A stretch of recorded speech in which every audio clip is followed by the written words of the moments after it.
dhagaa bishaan keessa ilaali xuriirraa hin tolu biftisa silaa hin xuraawwanni bishaan keessa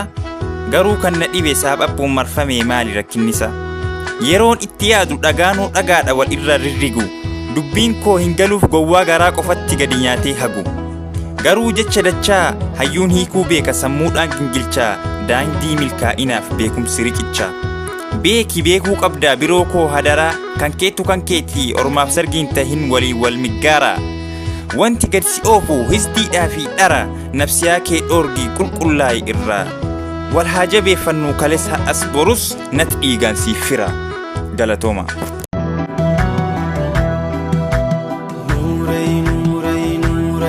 مصطفى نوري